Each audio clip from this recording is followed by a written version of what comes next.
Good afternoon, everyone, and thank you for joining us. In this year's throne speech, the government of Bermuda set the agenda for a fairer Bermuda for all through various initiatives. And this afternoon, I would like to expand on those initiatives that are impacting our health. And I am pleased to report that we are making steady progress, particularly in fostering a healthy community. It is worth noting again that for the third consecutive year, we have maintained a freeze on the government's portion of the standard health benefit. This is one of our key fairness initiatives, ensuring that health care remains accessible and affordable for everyone.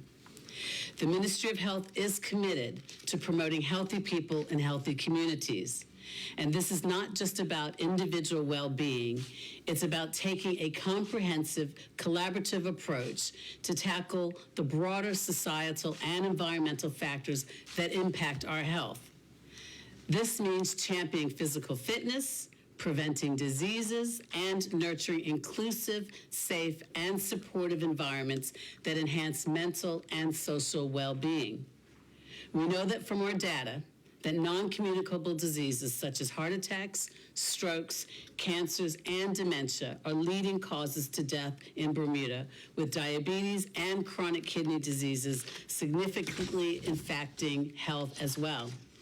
And in this year's speech from the throne, it was emphasized that chronic diseases are significantly affecting us, straining our healthcare system, raising costs at all-time levels, and reducing the quality of life that people should be able to enjoy. In order to lower the risk of heart disease, stroke, diabetes, and other conditions, new laws will be passed to remove foods with industrially produced trans fats from our food supply. These fats have been scientifically proven to cause these health problems. The Department of Health has been clearing the way and clearing the path and building capacity to perform local testing and working with our advisors at the Pan American Health Organization and the United Kingdom Health Security Agency. Education and consultation will precede any legislative changes, and once the legal controls of trans fats are adopted as policy, various stakeholders, internal and external, will be convened to familiarize everyone with this issue and their role in reducing the risk of trans fats in our food chains in Bermuda. A high intake of trans fats poses serious health risk, increasing the likelihood of death from any cause by 34%, coronary heart disease deaths by 28%, and coronary heart disease overall by 21%. Despite having no known health benefits, trans fats found in partially hydrogenated oils, or PHOs, are commonly added to foods to extend the shelf life. The food industry values these fats for their ability to add firmness to margarines, provide plasticity, and maintain emulsion stability in shortenings. Yet, these functional benefits come at a steep price to health, with significant risks that far outweigh any convenience that they provide. By July of 2024, 58 countries covering a population of 3.7 billion have implemented top-notch policies to eliminate trans fats. In 2022, CARICOM Ministries of Trade and Health committed to enacting laws by December 2024 to remove trans fats from Caribbean foods by December 2025. Also in this year's throne speech, the Ministry of Health will continue to build on the commitment made in the mid-year budget review to expand and enhance mental health initiatives. Our goal is to create a Bermuda where mental health is understood and supported without stigma. Key initiatives include launching a mental health awareness campaign to educate the public and encourage help-seeking behaviors, implementing a suicide prevention strategy, establishing a community outreach program for tailored support, starting a national health advocacy program with conferences, school programs, and training, supporting the MH-GAP program to integrate mental health services into primary care, piloting a school-based health behavior intervention program, hosting a youth mental health summit, providing grants to support mental health organizations, and creating an emergency fund for complex mental health and social care cases. By building on existing programs, supporting existing third sector agencies, and focusing on youth mental health, a more inclusive and supportive environment will emerge for mental health well-being within our community. As you would have seen in the 2024 throne speech, we did not forget our seniors. We understand that being on a fixed income can be incredibly challenging, and with the rising cost of living, it's even more difficult to manage expenses. When it comes to health care, we know that these financial constraints can lead to delays or even a lack of necessary care, and your health is our priority. And we are committed to finding solutions that ensure that you receive the care that you deserve without added financial stress. As we eagerly await the rollout of our new Universal Health Plan, the government is committed to expanding access and enhancing the quality of HIP and Future Care clients. This means that you can look forward to more comprehensive preventative visits to your doctor, prescription drug coverage, and reduced copays. These changes, set to be introduced during this session, aim to reduce out-of-pocket expenses, ensuring that you can afford annual checkups and the medications prescribed by your physician. This is all part of our commitment to making healthcare more accessible and affordable for everyone. You can expect the release of specific information on what this various benefit enhancements and extensions will look like to HIP and Future Care participants in the short term as we work towards increased access and affordability to health care and a better quality of life. And lastly, while the journey towards universal health care has not happened as quickly as we would have preferred due to the impact of the coronavirus pandemic, the government remains fully committed to its mission to ensuring that all Bermudians have access to quality, affordable health care. In the year ahead, the UHC program will pursue some very important goals. To start, in collaboration with our healthcare stakeholders, we will determine the healthcare services to be included in the core benefits packages for all. And this is the package of healthcare services that all residents will be able to access. We will also determine how much the services will cost, and we will explore various ways to make these vital healthcare services available to everyone in a sustainable way, while also evaluating how our options will impact the economy. As I conclude my remarks today, I want to emphasize the urgent need to strengthen Bermuda's healthcare system. We must improve health outcomes, increase efficiency, and ensure quality, affordable health care is available to all. The high costs of our current system are not reflected in our health care outcomes, and this must change. Aligned with the theme of this year's throne speech, A Fairer Bermuda for All, we are launching crucial initiatives that will help to foster a more equitable society. Our efforts include to eliminate trans fats, enhance mental health initiatives, and advance HIP and Future Care, as well as universal health care. The upcoming legislative session will be a significant step forward in our mission to enhance health outcomes. We want to build a healthy Bermuda and a healthy community for all, ensuring that every Bermudian can thrive. And I will answer a couple questions. I will answer some questions, and then following that, I'd invite the Honorable Minister Weeks of National Security to come and take the podium. Thank you, Minister. We'll start with Bermuda Broadcasting. Thank you, Minister Wilson. My first question is on trans fats. I wondered if you could elaborate further how trans fats will be eliminated from the island's food supply. Do you envision this being a phased approach? Thank you for that question. We will, similar to other jurisdictions that have already gone before us in the elimination of trans fats, we are working with PAHU and the United Kingdom Security Agency to set up the proper laboratory equipment that we'll need in Bermuda so that we can test various restaurants, et cetera, with respect to trans fats. This is a moving target, and all of the other nations have already been implementing this, and we are trying to be consistent with our CARICOM neighbors to have it completely removed by 2025, and we think that we'll be able to accomplish that. Okay. And do you anticipate this policy complementing the sugar tax initiative that's already in place? There's two issues as it relates to that. The sugar tax initiatives, as you can appreciate, when we first introduced that, was to reduce our sugar consumption. We've found that, unfortunately, we have high instances of diabetes and other chronic non-communicable diseases that are largely impacted by what we eat, such as sugar.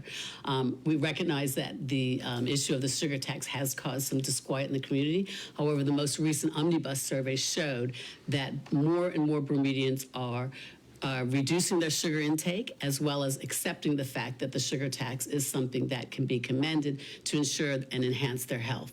On the other hand, with respect to the trans fat, we are removing that from our diet because we recognize that, regrettably, it is causing higher instances in chronic diseases such as heart attack and the like, and there's absolutely no health benefits to trans fat. It's just something to help extend the shelf life. So both of those in conjunction will assist us with respect to meeting our health outcomes. Okay. And lastly, does your ministry have any data yet on how the sugar tax has been working? How many revenues have been generated from it? I don't have that information with respect to the revenue, but like I said, there was a recent omnibus survey that indicated that there was, and I can give you the statistics,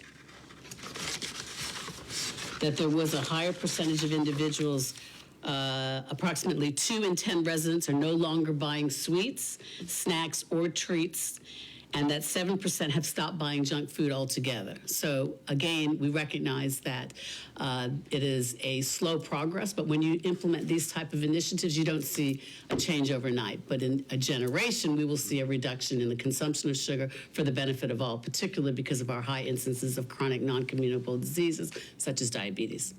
Thank you. Thank you. Thank you. We'll now take questions from the Royal Gazette. Afternoon, Minister. Hi, good afternoon. On the issue of trans fats, are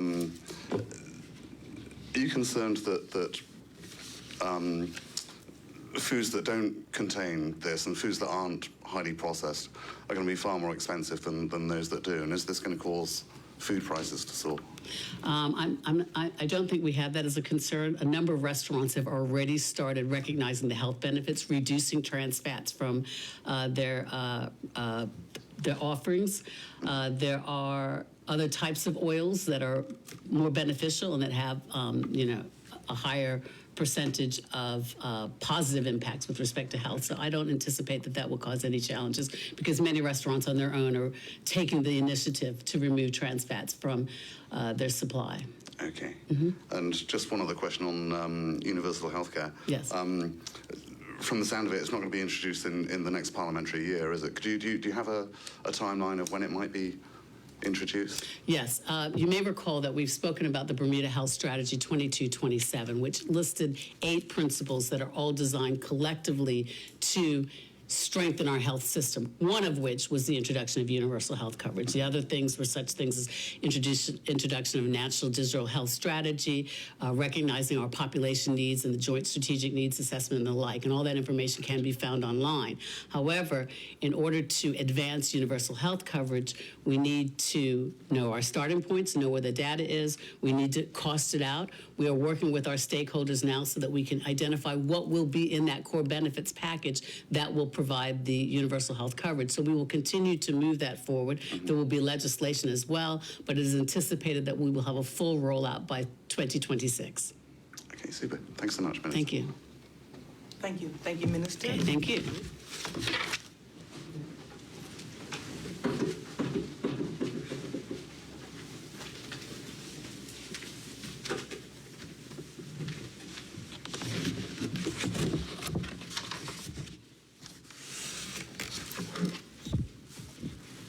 Good afternoon, everyone.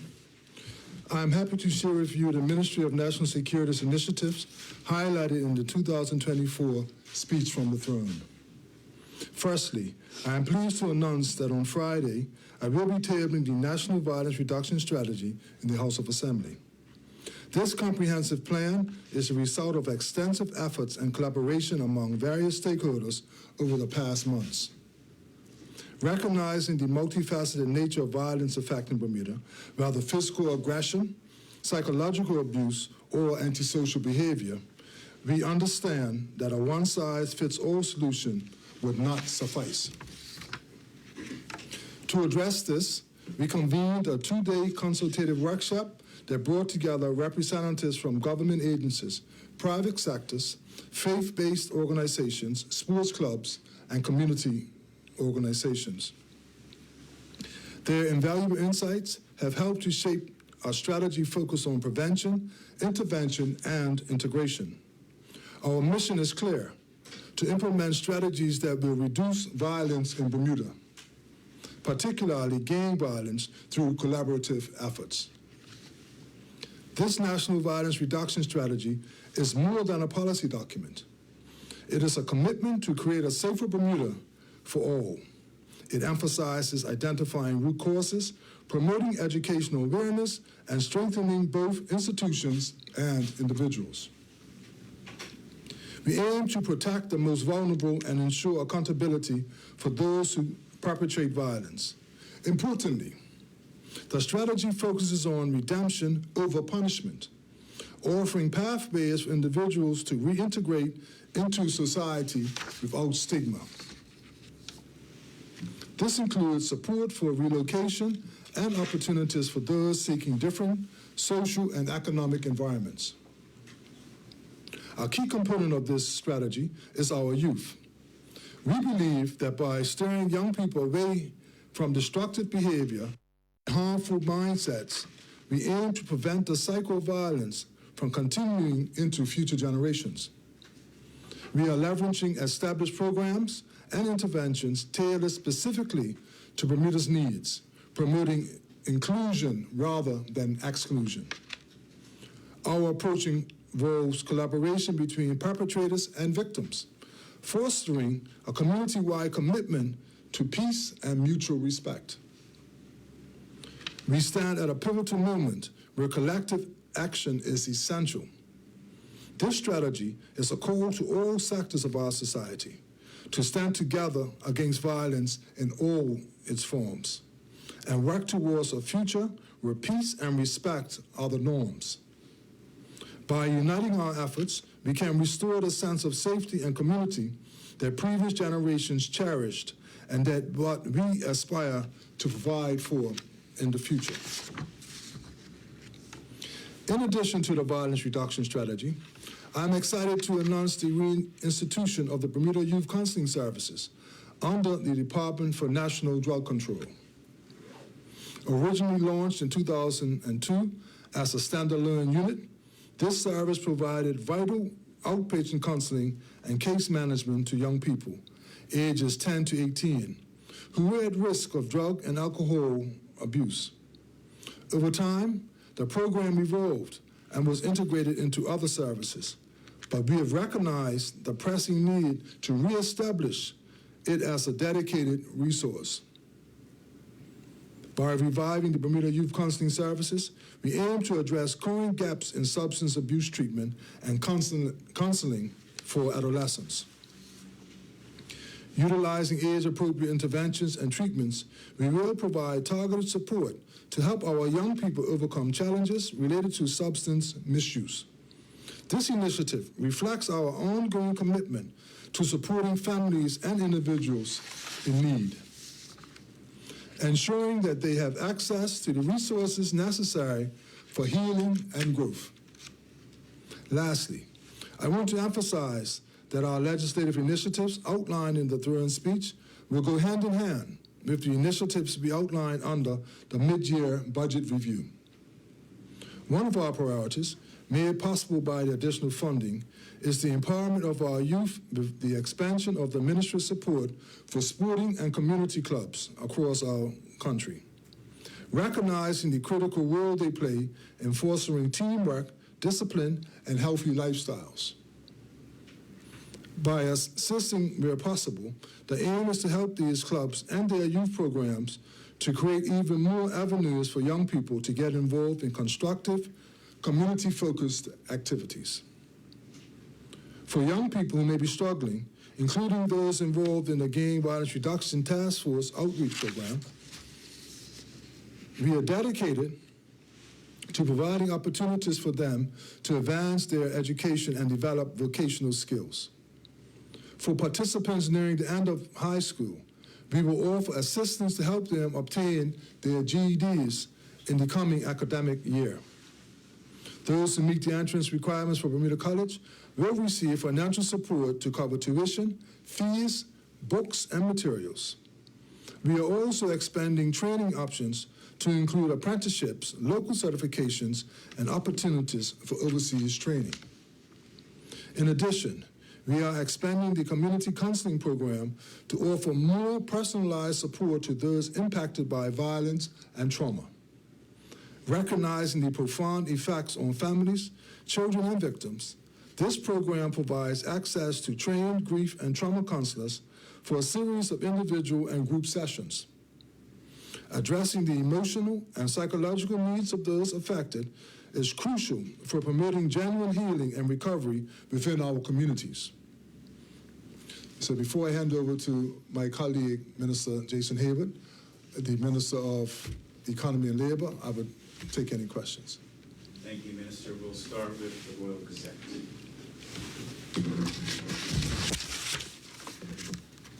Minister, good afternoon. Just a couple of things. You talked about this legislation that you're going to be tabling in the House on Friday concerning the National Violence Reduction Strategy. And you talk about this will enable a more collaborative approach between all the various agencies. But shouldn't we be having that already? Isn't there liaison between, the courts and the police and social workers? And we seem to have so many sort of groups such as, the Gang Violence Reduction Task Force. We have all these groups, and surely they should be working together already. Are they not? Well, actually they are, and this strategy is actually a combination of all those groups that you have just mentioned. This anti-violence gang strategy is a result of all these groups getting together, government agencies and private organizations coming together during our two-day workshop, and out of that workshop has come this anti-violence gang strategy. Okay. You mentioned words like redemption and reducing the stigma of gang violence. That all sounds a bit kumbaya-ish, don't you think? Shouldn't we be getting tough on gangs? We've had this issue for 20 years now, and nothing seems to work. It's getting worse, if anything. And now you talk about reducing the stigma of being involved in gangs. Well, I have to disagree. How about increasing the punishment for those who are involved in gangs? Okay, but I think I disagree with you that we are getting worse. We have a society that is right in the midst of gang violence and other anti-violent behavior, and we have been working at it diligently to curb that. And a part of curbing it, because of our society, is to try to help those that have found themselves on the wrong side of justice and engage in anti-violent behavior to be reintegrated back into our society. But don't you think you should be focusing more on things like increasing the manpower of the police service? Yes, as a matter of fact, this year, in the regular course of our recruitment, we have just hired 25 new police officers, which will start in November, in this month. Okay. In the mid-year report, when the Premier gave us $2.2 million extra for the police service, that was a way of the Finance Minister putting money where our mouth is, right? And we are now advertising for 25 more officers. So in February, we intend to have 25 more officers joining the police service. Okay. You mentioned substance abuse amongst the youth and trying to educate them to sort of stay away from drugs and what have you. But don't you think decriminalising cannabis hasn't helped? Wouldn't it be better to actually make it illegal? Well, I'll tell you what, decriminalizing cannabis is not just the drug itself. There are a lot of different things that are helpful and medicinal properties that come with decriminalizing cannabis. So I think that alone is not the issue that we have facing our youth. Okay. And one final question. It's not strictly related to the throne speech, but any update on CCTV? CCTV is ongoing. We are upwards of 80% complete. We've had a few hiccups with having to order more pearls and whatnot. They are now on island, and Belco is diligently putting them into the ground. So we are very close to realizing the goal of phase 1 and finishing putting up CCTV. Any set timeline, deadline? Are we talking another couple of months or? Well, I don't want to say a timeline. If it's up to me, I wish it could be done tomorrow. Sure. But we are upwards of 80%. So Okay. having said that, I think we are very near completion of phase 1 of CCTV. Super. Thank you, Minister. Thank you. Thank you, Gareth. We'll invite BBC. Thank you, Minister. I don't think I have many further questions for you, but I just wanted to clarify the National Violence Reduction Strategy. So you're saying that it's going to involve a combination of groups getting together for one, core cause. Why couldn't that have been done before the strategy? Why did you need to kind of brand this new strategy and take it to Parliament? Well, actually, I had told Parliament a few years ago, about 18 months ago, that I will be having a workshop to bring together all the relevant organizations, government organizations and private entities, so that we could collaborate and we could find what gaps we have in supplying help to our people that's engaged in anti-violent behavior, and see where we are duplicating services. So that was the point of the two-day workshop. And out of that workshop has come the national strategy to combat anti-violence. Okay, so the strategy will essentially streamline government's response to violence? Most definitely. Okay. Yes. And then the Gang Violence Reduction Task Force is not going anywhere. That will stay. Well, the Gang Violence Reduction Task Force has played a major role in assisting in getting that strategy together. So they will still be a major part of the anti-violence gang strategy. Okay, thank you. Thank you. Minister, just one more question from the Yes. Thank you, Minister. Yeah, sorry, one other thing. The throne speech stated, regrettably, 18 years after the Police and Criminal Evidence Act 2006 was enacted, the fulsome nature of its intended protections for those who encounter the vast powers of the prosecutorial apparatus are not yet in force. Therefore, the remaining provisions of PACE, which deal with custody time limits and the detention of arrested persons, will be brought into force during this session. So could you just say what specifically are the provisions and why is it taking so long for them to be enforced? Can you clarify that, because I think you lost me? The remaining PACE regulations that haven't been implemented yet. I cannot answer that at this point in time. Yeah. No.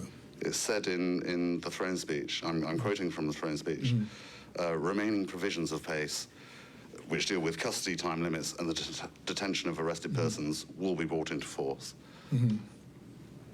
Well, it will be brought into force in due course. So hopefully in our next year, we'll see those initiatives realized. Okay, thank you, Minister. Thank you. Thank you, Minister. Thank you. Ms. Hayward?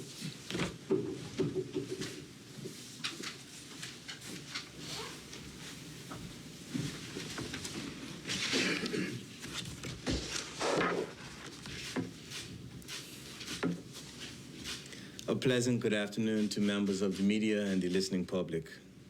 Following the speech from the throne, the Ministry of Economy and Labor remains committed to the plans and initiatives outlined in the speech as we continue to create a fair Bermuda for all.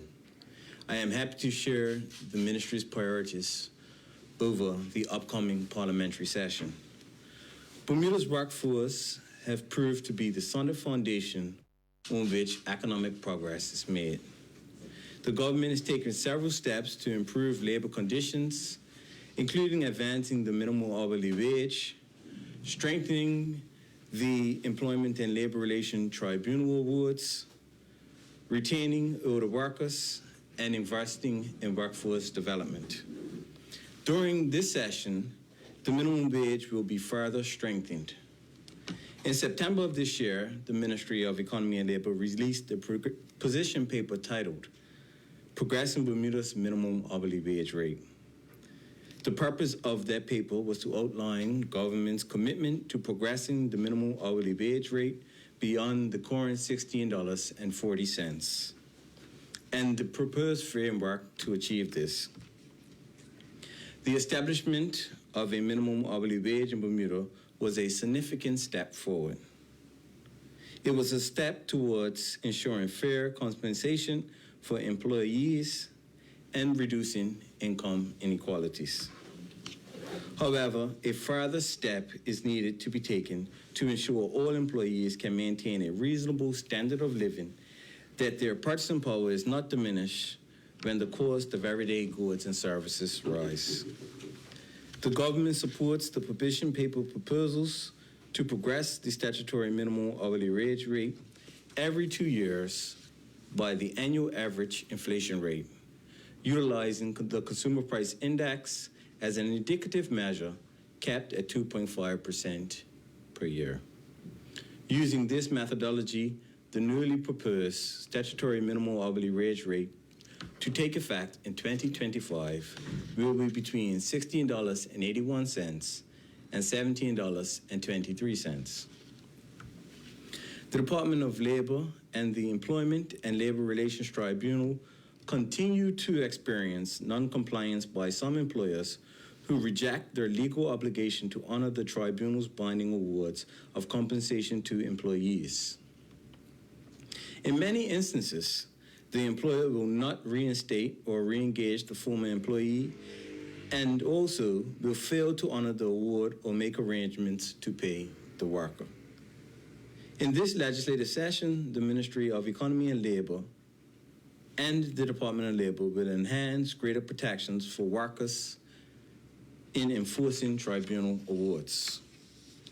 In alignment with the position paper on retaining the local workforce and to encourage the retention of those Bermudians over the age of 65 who wish to continue working, the Ministry of Economy and Labor will introduce legislation to eliminate the employer's portion of payroll tax for those Bermudian employees who are so retained.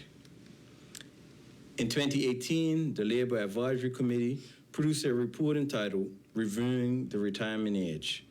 The report concluded that older workers should, without discrimination by reason of their age, enjoy equal opportunity and treatment with other workers as regarding recruitment, hiring, compensation, benefits, training, working conditions, and career development.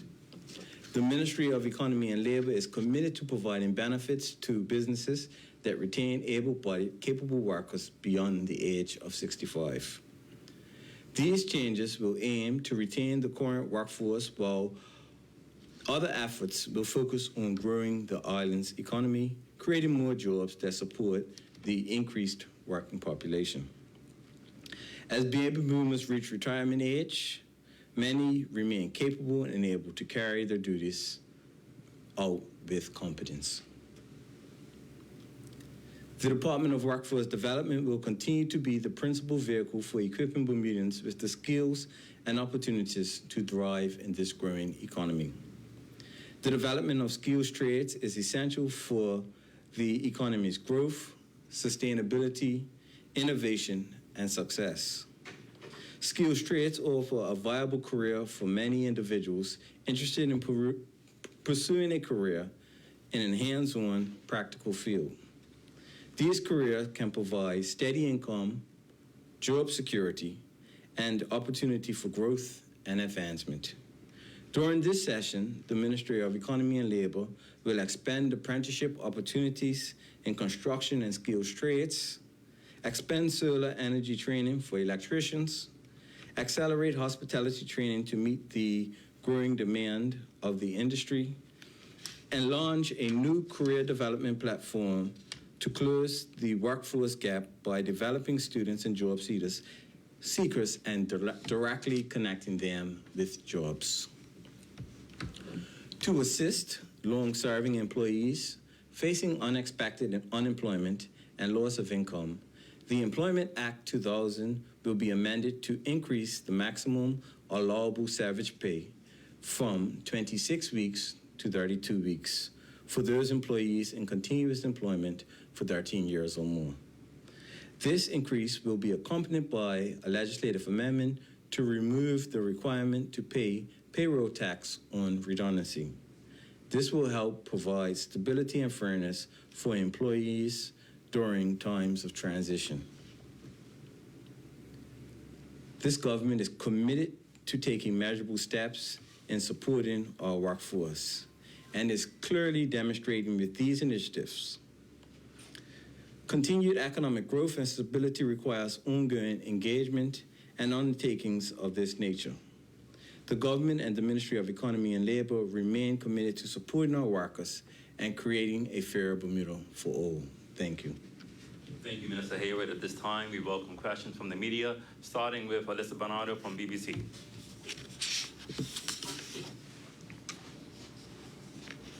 Good afternoon, Minister. Good afternoon. My first question is, one of your policies touches on retaining older workers. Are you aware of how many people in Bermuda are working past their retirement age? Most definitely, we have the statistics. I don't have the statistics offhand, but I can provide you with those numbers. On an annual basis, we provide the labor force statistics, and they will be found in that particular brief. And you can see actually the workers by various age categories. What I would say is that the number of persons over the age of 65 is actually expanding. Okay. And do you think that's indicative of people trying to manage, the challenge of rising costs, living costs, or is it the fact that people are just living longer and healthier? It could be a combination of multiple factors.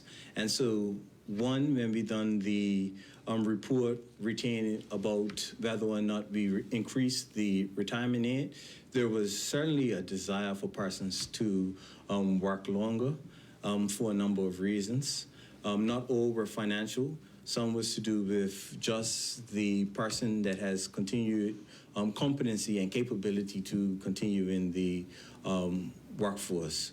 The cost of living has been a challenge and will remain a challenge, and we recognize that not all pensions provide adequate income after retirement, and as a result, that could also be a driver as well. Okay, thank you. And my last question touches on the minimum hourly wage, which is expected to increase in 2025. What is your assessment of that wage? Do you think it's livable and fair? We think that it is a decent wage based off of the work that was done. We are going to do additional work regarding a livable wage. A livable wage and a minimum wage are two separate concepts. The minimum wage is never meant to substitute what a living wage will provide individuals. But a minimum wage is a statutory minimum in which employers can pay employees under. Prior to us implementing this minimum wage of $16.40, there was no floor as to the level of remuneration and compensation that employees can receive. And so this is a fundamental step in the right direction. Bermuda's minimum wage rate remains one of the highest minimum wage rates in the world, and we will continue to progress that minimum wage rate. Okay. And do you foresee your ministry proposing a livable wage in the future? Most definitely. The Wage Commission is currently working on a livable wage, and we are currently working with the Wage Commission to identify the most appropriate methodology moving forward. The Household Income and Expenditure Survey that is being conducted by the Department of Statistics will give us sound data as to persons' income and expenditure patterns and on what items that persons are actually expending their income on.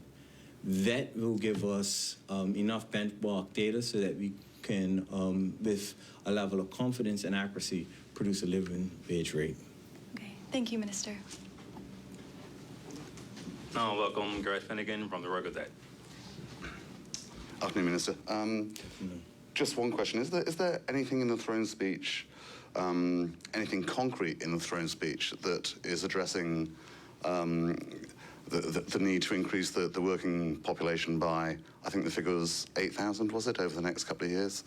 What steps are being taken to tackle that issue?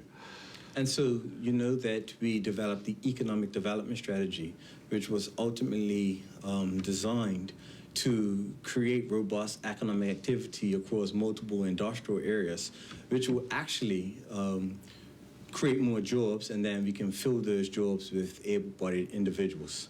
And so if you ask me whether or not concrete steps are being taken to increase our working population, I'll say yes. What we currently do, we currently support the industries that we have in Bermuda for expansion. We're trying to attract new businesses in Bermuda.